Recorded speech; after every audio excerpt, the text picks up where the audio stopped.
નમસ્તે વિદ્યાર્થી મિત્રો, આજે આપણે ધોરણ 7માં વિષય વિજ્ઞાન પ્રકરણ 12 વનસ્પતિમાં પ્રજનન વિશે આગળ અભ્યાસ કરીશું. લાસ્ટ ટાઈમ મેં તમને બટાકા વિશે સમજાવ્યું હતું કે બટાકામાં જો અંકુરણ પામે તો એ અંકુરણને શું કહેવામાં આવે છે? આંખ કહેવામાં આવે છે. બરાબર. હવે એની પ્રવૃત્તિ આપણે સમજાવી દીધી હતી, તો એક વખત ફરીથી રિવિઝન કરું છું કે એક તાજું બટાકું લો, તેના પર ડાઘા, ચાંઠા, બિલોડી કાઠની મદદથી તમે નિહાળો, જેમાં શું હોય? કલિકાઓ જોવા મળે છે. આ ડાઘા એ ચાંઠાને શું કહેવાય? આંખ કહેવાય છે. તો બટાટાના થોડા ટુકડા લો, જેમાં દરેકને આંખ હોય અને તે ટુકડાને જમીનમાં દાટો. હવે આવી જ વસ્તુ તમે જોશો કે તમે બીજું કે કલિકા વિશે મેં સમજાવ્યું હતું કે કલિકા હોય, બરાબર, એટલે કે ફૂલમાં રૂપાંતરિત થતી હોય છે. તો પુષ્પકલિકા રૂપાંતર કક્ષામાં કલિકાઓ જોવા મળે છે. કક્ષ એટલે શું? પર્ણનું પ્રકાંડ સાથેનું જોડાણ સ્થાન, જેમાં પ્રરોહ નિર્માણ થાય છે અને કલિકાઓ વનસ્પતિમાં કલિકાઓ કહેવાય છે. જે આ લાસ્ટ ટાઈમમાં તમને આ બધું સમજાવી દીધું હતું.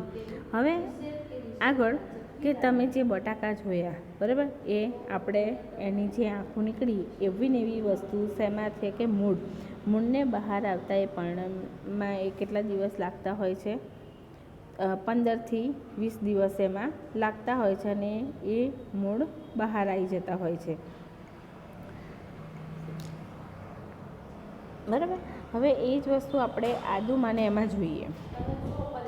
તો આદુમાં જોઈશું તો આદુ, શક્કરિયા, સુરણ જે જમીનમાં થતી હોય એ વસ્તુમાં પણ એ જ આંખ જોવા મળે છે કે એને આપણે જમીનમાં દાટીએ તો એમાંથી ને એમાંથી પાછું એ અંકુરણ પામીને બની આવતું હોય છે.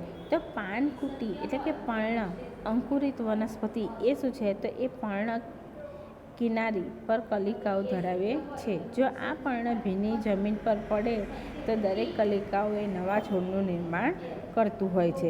તો કેટલીક વનસ્પતિઓના મૂળ પણ આપણને નવા છોડનું ઉત્પન્ન કરતું હોય છે. હવે શક્કરિયા અને ડાલિયા એ તેમના ઉદાહરણ છે. તો થોર જેવી વનસ્પતિમાં તેનો અમુક ભાગ મુખ્ય વનસ્પતિના છોડની જુદો પડે તો ત્યારે તેમાંથી નવા છોડનું ઉત્પન્ન કરે છે.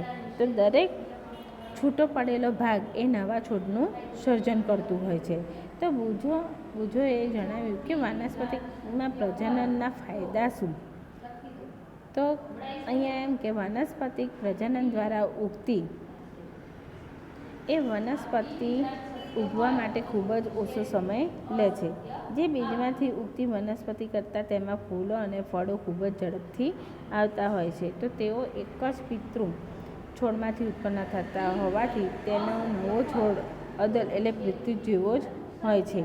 તો છોડ જેવો જ બીજો છોડ થાય. તો આ પ્રકરણમાં આગળ જતાં તમે અભ્યાસ કરશો કે લિંગી પ્રજનન દ્વારા ઉદ્ભવતું છોડ એ બંને છોડના લક્ષણો ધરાવે છે.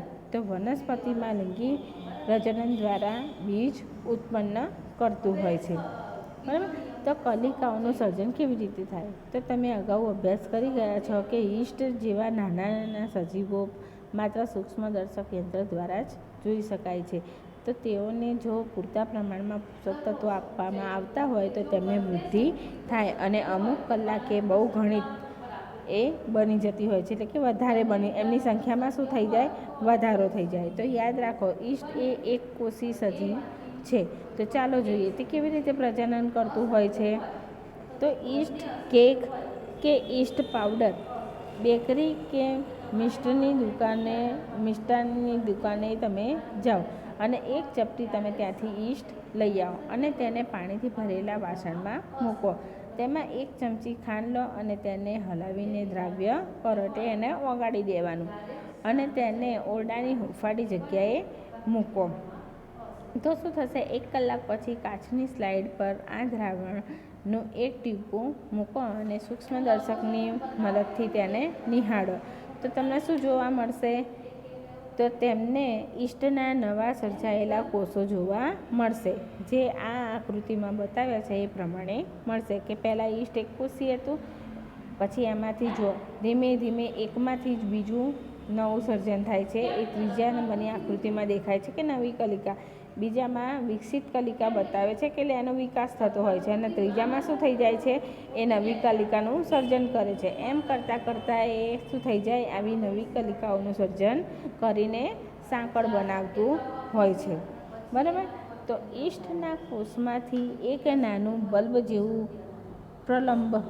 પ્રલંબન જોવા મળે છે, જેને કલિકા કહેવાય. તો કલિકા ધીરે ધીરે વિકાસ પામે છે અને પિતૃકોષથી અલગ થઈને નવા કોષ તરીકે વિકાસ પામતું હોય. તો નવો કોષ વૃદ્ધિ પામે છે અને પુખ્ત બને અને બીજા ઘણા બધા ઈસ્ટના કોષોનું સર્જન કરતું હોય છે.